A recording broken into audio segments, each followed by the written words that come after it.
Hi everyone. Today we are going to cover the second chapter of your book First Flight, Nelson Mandela A Long Walk to Freedom. So ये chapter जो है ये इसकी जो theme है इस chapter की विच इज़ अपार्थीड और अपार्थाइड, आप इसे किसी भी तरीके से प्रोनाउंस कर सकते हैं. एंड इसका मतलब जो इस बेसिकली इस चैप्टर में नेल्सन मंडेला की बुक की ऑटोबायोग्राफी का एक एक्सट्रैक्ट है.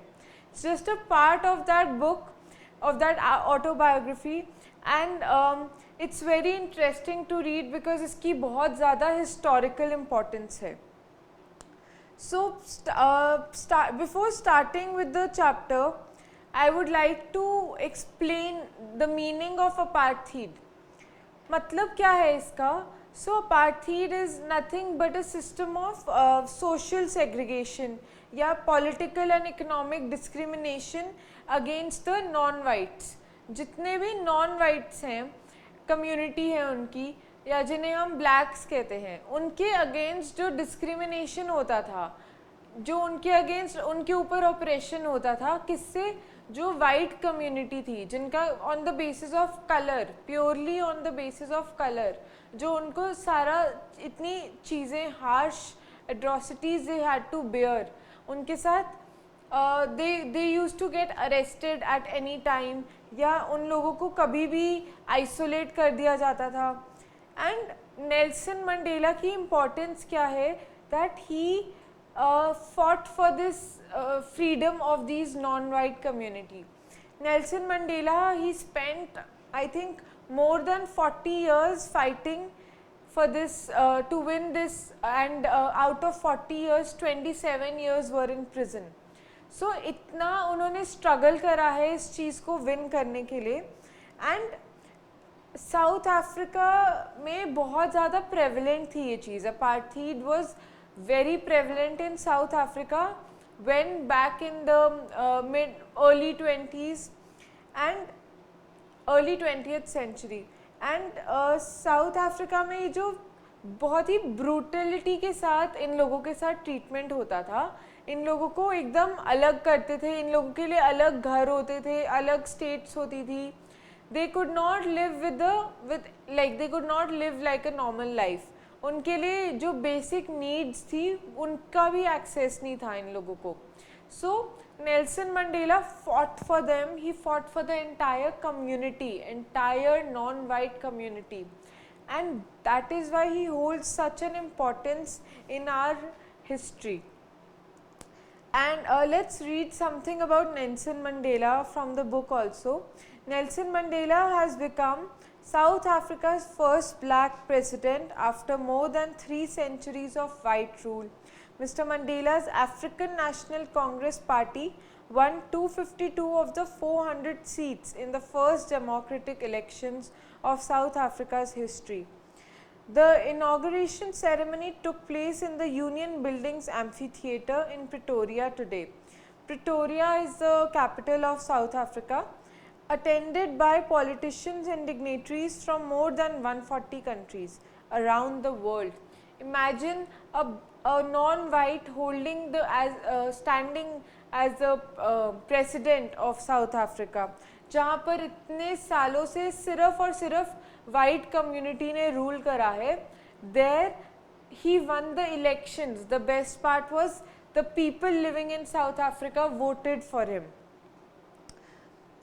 Never, never again will this beautiful land experience the oppression of one by another, said Nelson Mandela in his address. Jubilant scenes on the streets of Pretoria followed the ceremony with blacks, whites and coloured celebrating together. More than 1 lakh South African men, women and children of all races sang and danced with joy. So this was a piece extract from his autobiography only. Long Walk to Freedom is the name of the autobiography, and you all must read the entire autobiography. It is very inspirational. And अब हम अपनी story पर आ जाते हैं. So this also, ये इसकी continuation में ही है जो हमने अभी एक्सट्रैक्ट पढ़ा, उसी से इन्फ्रेंस लेकर ये आगे की पूरी स्टोरी लिखी हुई है. The context I have already given you. क्या है कॉन्टेक्स्ट कि just now he has one the elections and he is just, उनकी सेरेमनी हो रही है, इनॉग्रल सेरेमनी, जिसपे ऑल ओवर द वर्ल्ड से सारे डिग्नेटरीज, मतलब इम्पॉर्टेंट लोग, हर कंट्री के इम्पॉर्टेंट लोग उसे विटनेस करने या उसे अटेंड करने आए हैं. it is just as big as an event as you can imagine, because कितने सालों से जो वाइट रूल होता आ रहा था in South Africa, now that has been overthrown. अब there is a non-white president who has been elected by the people for the people. Let's start with the chapter. 10th May dawned bright and clear. For the past few days I had been pleasantly besieged by dignitaries and world leaders who were coming to pay their respects before the inauguration. The inauguration would be the largest gathering ever of international leaders on South African soil. इसकी importance क्या है? Again this inauguration is being talked about. Inauguration क्या है? Inauguration है कि आज उनकी वो सेरेमनी है जब he will be declared as the president in front of everyone. He has already won the election, the results are already out. अब वो सिर्फ एक ceremony, there is an official ceremony that is being taken place and इसको witness करने के लिए dignitaries from all over the world have gathered, and this is the first time ever, this is the largest gathering ever, क्योंकि south Africa में इतनी atrocities होती थी non white community के साथ, तो इवेंचुअली इन द पास्ट क्या हुआ था कि सब कंट्रीज़ ने उनके साथ अपने रिलेशंस कट कर दिए थे, because there were no diplomatic relations with that country South Africa. This was the largest gathering ever. मतलब उनके साउथ अफ्रीकन सॉइल पर इतने सारे कंट्रीज से लोग कभी नहीं आए थे. नॉर्मल लोग नहीं थे, ये लोग डिग्नेटरीज थे. They were very high rank holders of their own countries who had come to witness or who were present in that gathering to witness Mr. Mandela being sworn in as the president of South Africa. Besieged का मतलब हमें दिया हुआ है to be surrounded closely. For the past few days I had been pleasantly besieged by dignitaries. Means जब से वो elect हुए हैं या जब से he has won the elections, तब से he was surrounded by so many important people, that too from all over the world. The ceremonies took place in the lovely sandstone amphitheatre formed by the Union Buildings in Pretoria. So जो ceremony जहाँ हो रही थी उसकी location क्या थी? एक तो प्रिटोरिया में हो रही थी. Pretoria as I said is the capital of South Africa, and lovely sandstone amphitheatre. Amphitheatre is again it's given a building without a roof with many rows of seats rising in steps. आप लोगों के school में भी या तो stage होता होगा या एम्फीथिएटर टाइप एक स्ट्रक्चर होता है. There is no roof, only steps ऐसे डिसेंड हो रहे होते हैं. There is a small stage also in front which is raised. तो सेरेमनी एक ऐसी जगह पर हो रही थी. For decades this had been the seat of white supremacy, and now it was the site of a rainbow gathering of different colors and nations for the installation of South Africa's first democratic non-racial government.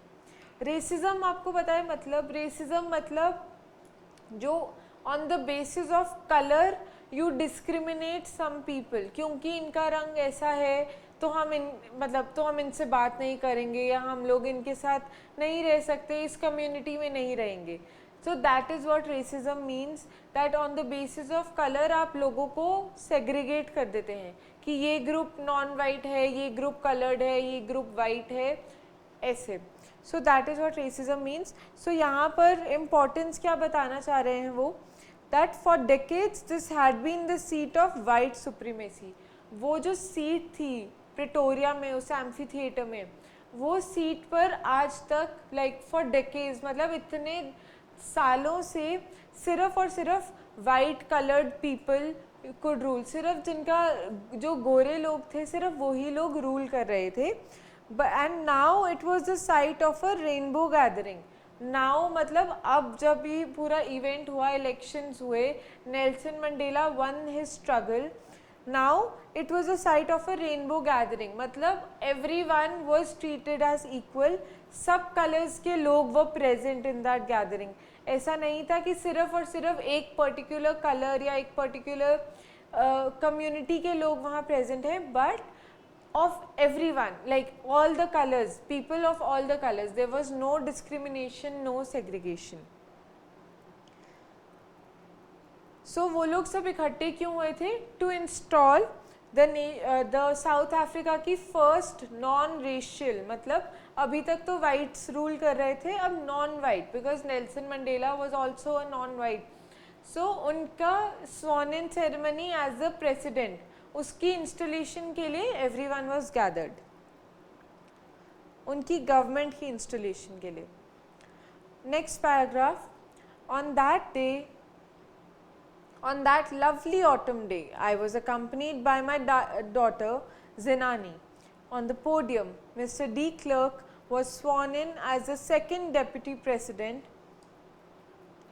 Then Thabo Mbeki was sworn in as first deputy president. When it was my turn, I pledged to obey and uphold the constitution and to devote myself to the well-being of the republic and its people. So here he tells कि कैसे ceremony start हुई. It was a very lovely autumn day, autumn season का दिन था, and there and in that ceremony he was accompanied by his daughter Zenani. On the podium, Mr. de Klerk, जो कि second deputy president थे, he was Mr. de Klerk.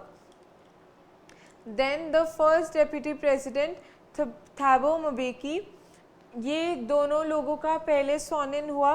And then when it was my turn he says I pledged, मतलब मैंने promise करा, मैंने oath दी to obey and uphold the constitution and to devote myself to the well-being of the republic and its people. He took the oath or he pledged, उन्होंने अपने सबके सामने promise करा, ओथ ली, that he will uphold the constitution. जो constitution में values हैं या जो उसमें एथिक्स हैं, he will uphold to them, वो उन्हें तोड़ेंगे नहीं, एंड वो उनको एकदम he will abide by those. Devote myself to the well-being, and that he will devote himself to the well-being. अपने countrymen के लिए he will devote himself, कि वो उन लोगों का ध्यान रखने के लिए वो सब चीज़ें करेंगे. To the assembled guests and the watching world, I said, today all of us do, by our presence here, confer glory and hope to newborn liberty. Out of the experience of an extraordinary human disaster that lasted too long, must be born a society of which all humanity will be proud. So these lines are the exact lines which he said there, present in that ceremony in front of dignitaries or important people from all over the world. क्या कहा उन्होंने?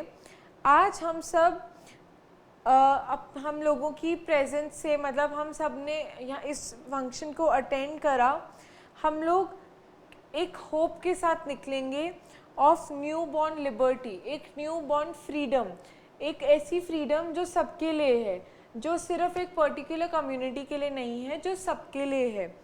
Out of the experience of N extraordinary human disaster. Out of मतलब हम इस human disaster वाले experience से बाहर आ गए हैं. ह्यूमन डिज़ास्टर क्या है यहाँ पर? Human disaster is again the racism और अपार्थीड, जिसके बारे में बात हो रही है. दैट लास्टेड टू लॉन्ग, मतलब जो इतने सालों से चला आ रहा था, इतने सालों से वो नॉन वाइट कम्युनिटी को रंग के बेसिस पर, सिर्फ और सिर्फ उनके कलर के बेसिस पे उन्हें हम इतने, उनके ऊपर हार्श ट्रीटमेंट हुआ, ब्रूटल ट्रीटमेंट हुआ, उनको मारा जाता था, उनके साथ उन्हें प्रिजनर बना लिया जाता था, या उन्हें अपने फैमिलीज से अलग कर दिया जाता था, उन्हें आइसोलेट कर दिया जाता था। ये सब चीज़ें हुई उनके साथ। उनके पास यहाँ तक कि राइट टू वोट भी नहीं था, इतना कुछ होता था उन लोगों के साथ। So he says this was what, this was an extra ordinary human disaster. हम लोगों ने ही किया था। वाई?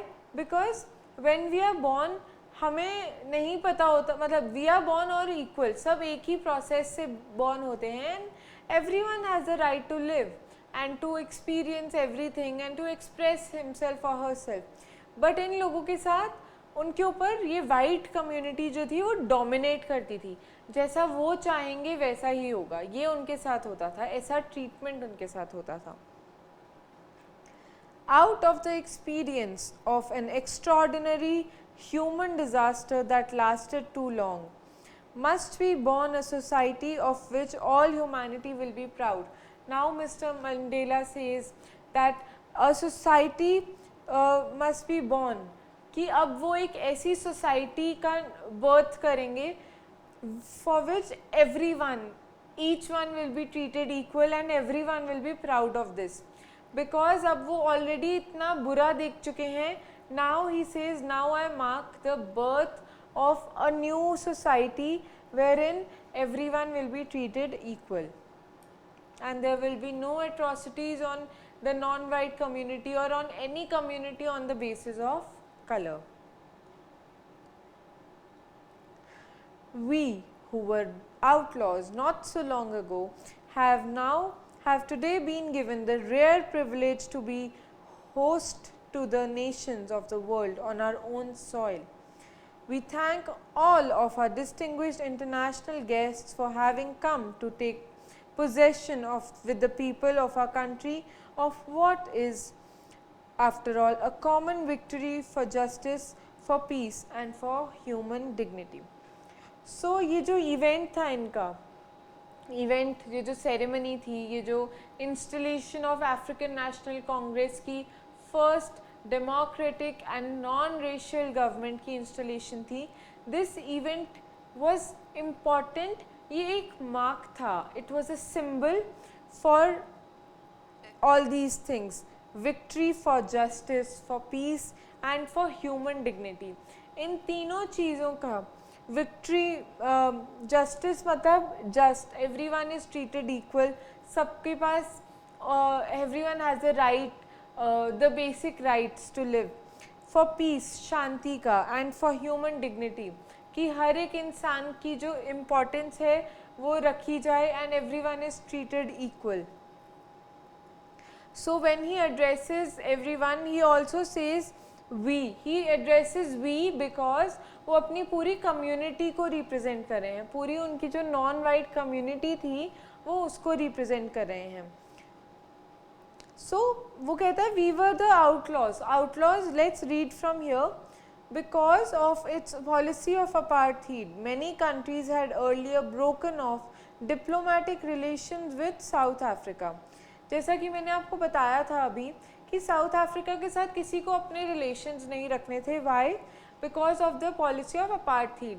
वो कैसे only on basis of colour कुछ लोगों को अलग कर सकते हैं एंड उनके ऊपर इतना बैड बिहेवियर शो करते थे. It was not even bad, it was brutal. You can not even imagine. आप लोगों को और ज़्यादा इसके बारे में देखना हो, you just YouTube the videos and documentaries जो इसके ऊपर अवेलेबल हैं, you will have tears in your eyes. इतना उनके साथ बुरा ट्रीटमेंट होता था. So he says that they now feel privileged.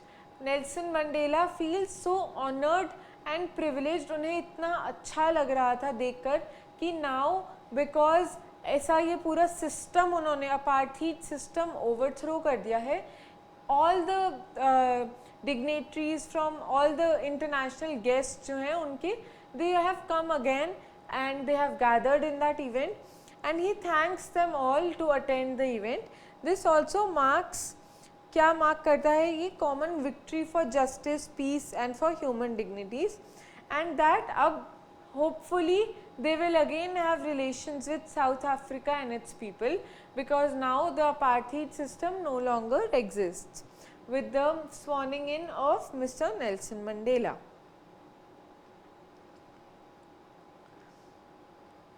Okay, next paragraph. We have at last achieved our political emancipation. We pledge ourselves to liberate all our people from the continuing bondage of poverty, deprivation, suffering, gender and other discrimination. So he says, we have at last achieved our political emancipation. Emancipation, as has been mentioned, freedom from restriction. पहले कैसे उन लोगों के पास, उनकी community के पास सिर्फ restricted rights थे, they did not have access to everything.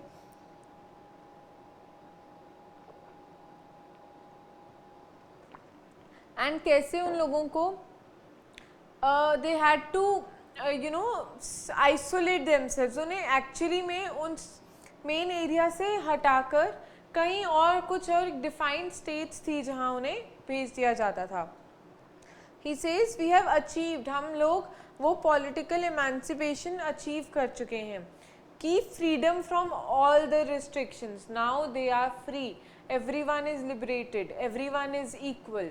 अब वो स्टेज को अचीव कर चुके थे. He says in this line, we pledge ourselves to liberate all our people from continuing bondage of poverty. Poverty मतलब गरीबी, deprivation, जब उनके पास कुछ चीज़ों का एक्सेस नहीं था, वो कुछ चीज़ें नहीं कर पाते थे बिकॉज वाइट कम्युनिटी उन्हें करने नहीं देती थी. सफरिंग जो उन्होंने इतना बियर किया, इतना सफ़र करा इस पूरे अपार्थाइड के चक्कर में. जेंडर एंड अदर डिस्क्रिमिनेशन, चाहे मेल फीमेल के बीच में डिस्क्रिमिनेशन या कलर के बीच में डिस्क्रिमिनेशन या फिर सोशल स्टेटस के बीच में डिस्क्रिमिनेशन. वो कहता है हम लोगों ने हर तरफ की डिस्क्रिमिनेशन को ख़त्म करा है, ऐसा हम प्लेज कर रहे हैं. दैट इतने बड़ी गैदरिंग के सामने he was committing all these things, he was pledging all these things. Never, never and never again shall it be that this beautiful land will again experience the oppression of one by another. See the repetition here, never, never and never. 3 बारी उन्होंने never word का use करा to emphasize so much that अब के बाद इस देश में ऐसा दोबारा नहीं होगा कि एक कम्युनिटी को दूसरी कम्युनिटी पे अपना रोब झाड़ पाए या एक कम्युनिटी दूसरी कम्युनिटी पे ऑर्डर चला पाए या अपनी मर्जी चला पाए या उन्हें उनके राइट से डिप्राइव करे. So he says all these things in front of that gathering. The sun shall never be set on so glorious a human achievement. Let freedom reign. God bless Africa. He says कि आज जो witness हो रहा है it is a glorious human achievement. Nelson Mandela ने ये struggle को win करके एक इतनी ग्लोरियस अचीवमेंट पाई कि वो कहते हैं कि ये जो सन है शैल नेवर सेट ऑन, कि this earth will never witness anything more glorious than this. इससे ज़्यादा ग्लोरियस ये अर्थ नहीं विटनेस कर सकती. He says God bless Africa. ये वो अपनी काइंड ऑफ उनकी एक स्पीच या उनके पार्ट्स ऑफ स्पीच थी जब उनको स्वॉन इन करा गया as a president of South Africa.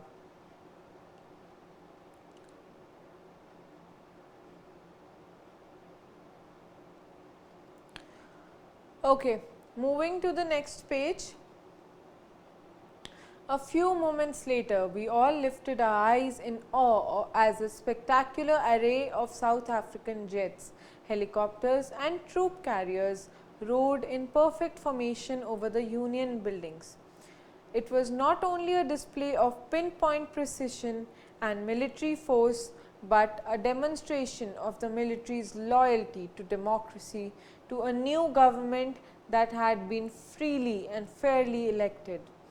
So अब क्या होता है उसके बाद, जैसा सेरेमनीज़ में होता है, एक वहाँ पे फाइटर जेट्स उनके ऊपर से जहाँ सेरेमनी हो रही थी वहाँ से गुजरे एंड अपने ट्रूप्स में साउथ अफ्रीकन जेट्स एरे होता है बहुत ही कलरफुल वो ट्रेल छोड़ते हुए जाते हैं, जैसे हम हमारी इंडिया में रिपब्लिक डे परेड्स पे देखते हैं कैसे जेट्स के शोज़ होते हैं, ट्राई कलर का फ्लैग निकलता है। उसी प्रकार साउथ अफ्रीका में जब ये इनकी सेरेमनी हुई, ऊपर से साउथ अफ्रीकन जेट्स का एक पूरा ट्रूप निकला।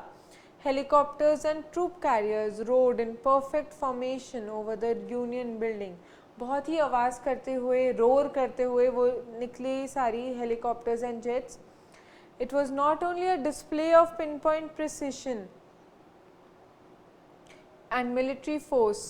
सो ऊपर वो कहता है दो चीज़ें सिग्निफाई कर रहा था, एक कि एकदम प्रिसिशन के साथ कैसे उन्होंने अपनी वो फॉर्मेशंस करी हुई थी, कैसे उनके टाइमिंग्स एकदम सेट थे, ये सब तो था ही, पर ये एक और चीज़ हमें डेमोन्स्ट्रेट कर रहा था, क्या कि डेमोन्स्ट्रेटिंग की मिलिट्री, ये क्योंकि सारे जेट्स एंड सारे हेलीकॉप्टर्स डिफेंस के होते हैं, कहते हैं मिलिट्री की loyalty to democracy to a new government that had been freely and fairly elected.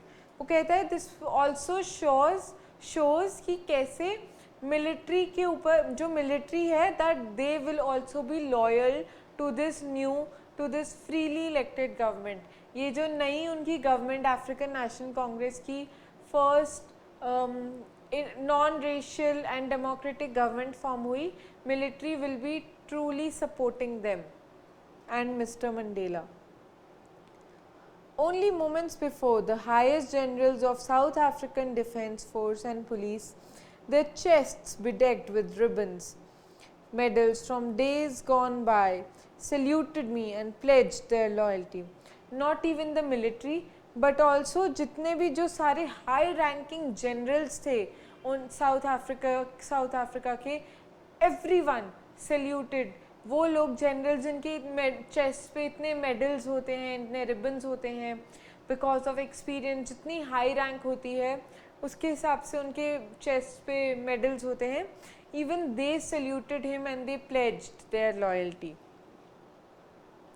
I was not unmindful of the fact that not so many years before they would not have saluted but arrested me. वो कहता है उसे अभी तक he remembers that he is aware of this fact कि यही अगर कुछ साल पहले होता तो वो उसे सल्यूट करने की बजाय अरेस्ट करते, अगर वो ऐसे कहीं पे पब्लिकली जाकर कुछ कैंपेन करता, या mister Mandela if he could expressing his views about something against the white community, ऐसा कुछ भी करते तो वो उन्हें सल्यूट नहीं, वो उन्हें अरेस्ट करने आते। But today this was such a proud moment for him, such a glorious moment for him कि कैसे एकदम हाई रैंकिंग जनरल्स इतनी बड़ी गैदरिंग में, जहाँ पे और सारे देशों से सबसे इम्पॉर्टेंट लोग उनके प्रेजेंट हैं, they are just saluting him and वो प्रॉमिस करते हैं या प्लेज करते हैं that they will be loyal to him.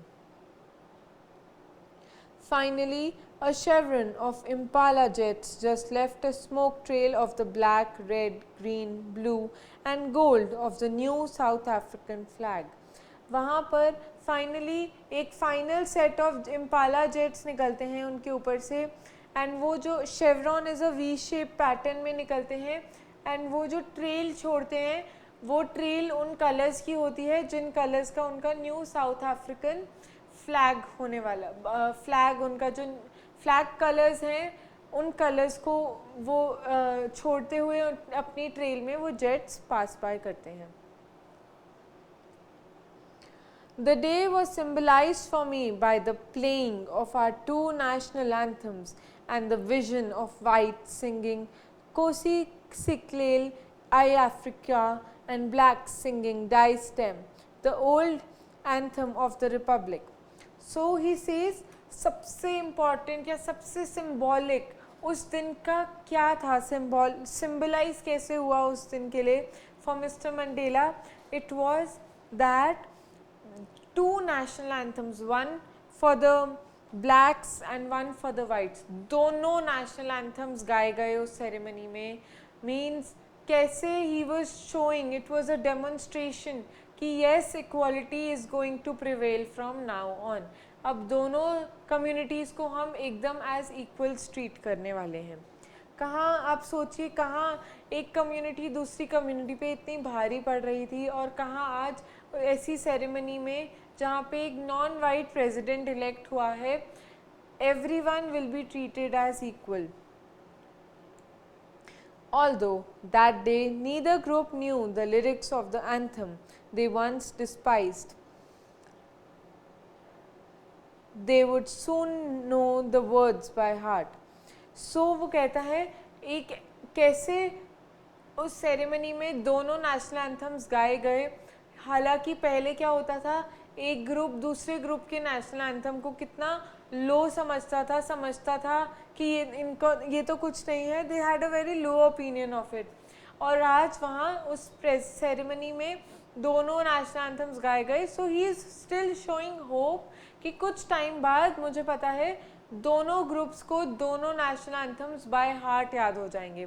अभी वो गा तो रहे हैं पर उन्हें वर्ड्स के मीनिंग्स नहीं पता, लेकिन कुछ समय बाद ये एज अ प्रैक्टिस अडॉप्ट हो जाएगी and both the groups will know the meaning of both the national anthems by heart and by word.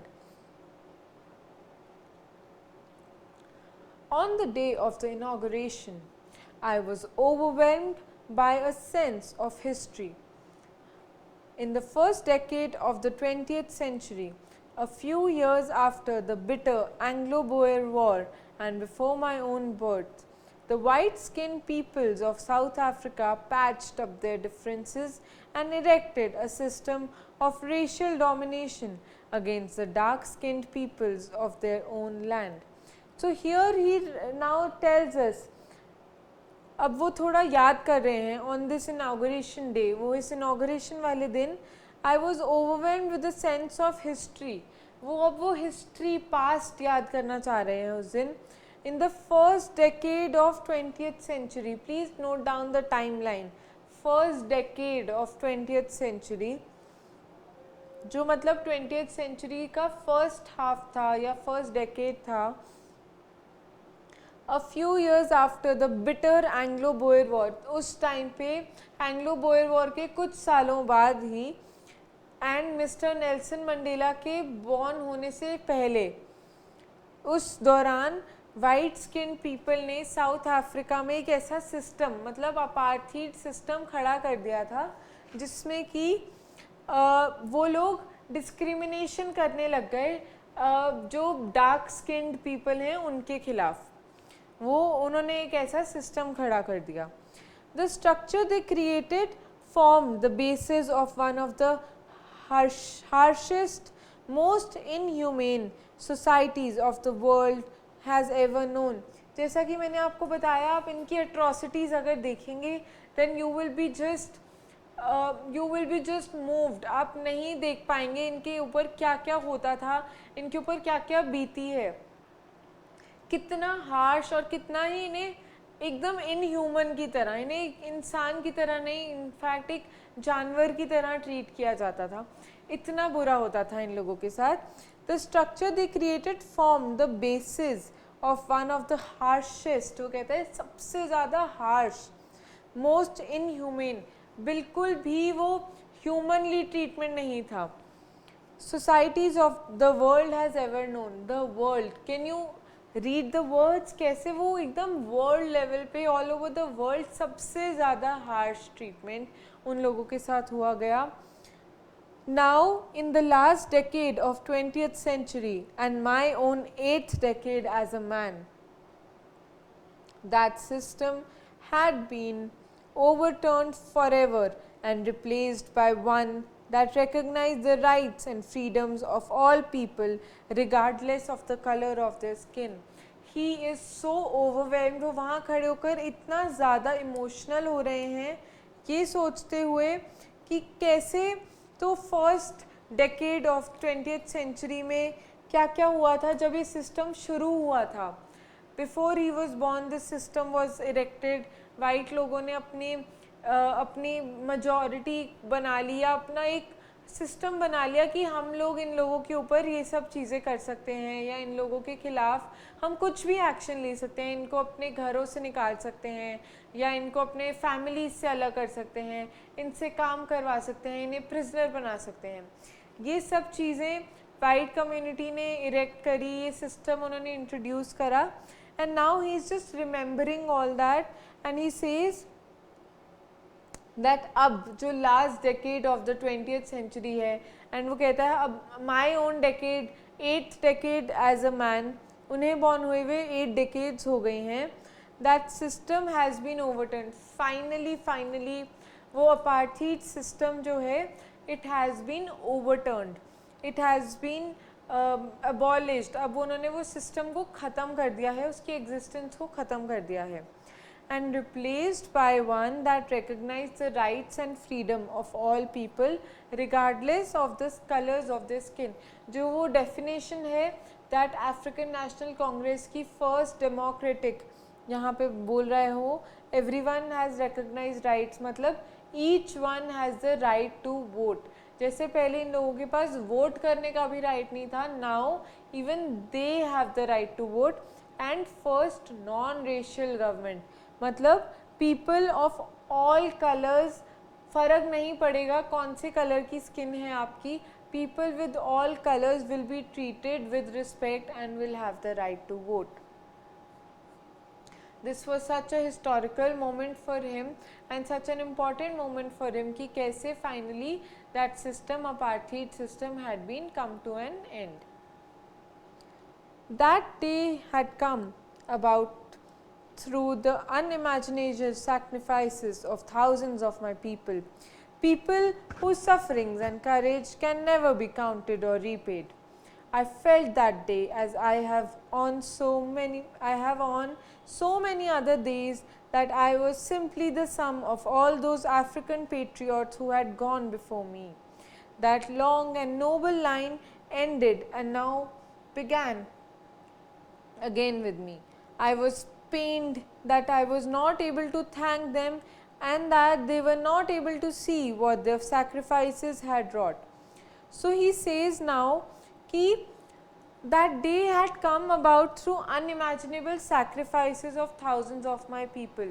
Already thousands and tens of thousands people had already died fighting this, या because of the atrocities जो उनके ऊपर इतना बुरा treatment होता था, इतना उनके ऊपर हार्श ट्रीटमेंट होता था, जिस वजह से ऑलरेडी इतने हज़ारों लोगों की डेथ हो चुकी थी या इतने हज़ारों लोग अपनी जान गंवा चुके थे अपार्थीड के चक्कर में. ही सेड कि ये मेरे लिए बिल्कुल, he can not imagine, it is unimaginable. इतने सैक्रिफाइसेस जो हुए हैं हम सोच भी नहीं सकते, इतने सैक्रिफाइसेस हुए हैं. And I felt that day as I have on so many other days that I was simply the sum. He said कि ये सिर्फ मेरी लड़ाई मैंने नहीं जीती है, I on behalf of all my brothers, जिन्होंने ऑल द अफ्रीकन पेट्रियट्स जो ऑलरेडी अपनी जान दे चुके हैं इस सिस्टम को ओवरथ्रो करने में. He says, I represent them all and that I am the sum of all. He is not saying कि मैंने अकेले ये लड़ाई जीती है, बल्कि वो कह रहे हैं सब मेरी कम्युनिटी को मैं पूरा रिप्रेजेंट कर रहा हूँ. And he pays respect to each one who has sacrificed his or her life. That long and noble line ended and now began again with me. I was pained that I was not able to thank them and that they were not able to see what their sacrifices has wrought. So he says, वो उसे बहुत बुरा लग रहा है. I feel pained. He feels very bad. Why? Because उन्हें लग रहा है कि I wish वो लोग भी आज होते ये witness करने के लिए कि उनके sacrifices waste नहीं गए, that उनके कोई भी efforts waste नहीं गए, that now they all have achieved this finally, कि उन्होंने अपार्थीड सिस्टम को overthrow कर दिया. This he feels very bad and he feels very pained. मतलब उन्हें बहुत बुरा लग रहा था कि वो लोग आज उनके साथ नहीं हैं जिन्होंने अपनी जान गंवाई थी इस सिस्टम को ओवरथ्रो करने के लिए. The policy of apartheid created a deep and lasting wound in my country and my people. All of us will spend many years, if not generations, recovering from that profound hurt. So कहता है policy of apartheid created a deep and lasting wound. इतना गहरा घाव है उनकी country में और उनके लोगों में इस अपार्थाइड की वजह से, दैट बहुत साल, बहुत जनरेशन्स लगेंगी उसे भूल जाने के लिए, या उनके ऊपर जो हार्श ट्रीटमेंट हुआ था उसे अपने दिमाग से निकालने के लिए उन्हें बहुत साल एंड बहुत जनरेशन्स लगेंगी टू रिकवर, उस सबको भुलाने में और उस सबके ऊपर से टू गो पास्ट दैट. इसीलिए he says, but decades of oppression and brutality had another unintended effect, and that was that it produced the Oliver Tambos, the Walter Sisulu, the Chief Luthulus, the Yusuf Dadus, the Bram Fishers, the Robert Sobuquis of our time. Men of such extraordinary courage, wisdom and generosity that there like many never be known again. वो कहता है इस जो उनके ऊपर इतना operation हुआ, इतनी अट्रॉसिटीज़ हुई, इस वजह से ये इतने सारे एक्स्ट्रॉर्डिनरी लोग हैं who were a part of this struggle and who have also gone through a lot to overthrow this system of apartheid, and that their courage, wisdom and generosity, इन लोगों के पास इतना करेज था, इतना विजडम था, that they were so wise, they were so generous. इन्होंने may be अपने nation के लिए या अपनी कम्युनिटी के लिए अपनी जान गंवा दी, या they sacrifice themselves, and they were such extraordinary people. And he says कि ऐसे लोग अब नहीं देखने को मिलेंगे, वो इतने एक्स्ट्राऑर्डिनरी थे. So we are going to cover the rest of the chapter in our next video, and till then keep watching. Thank you.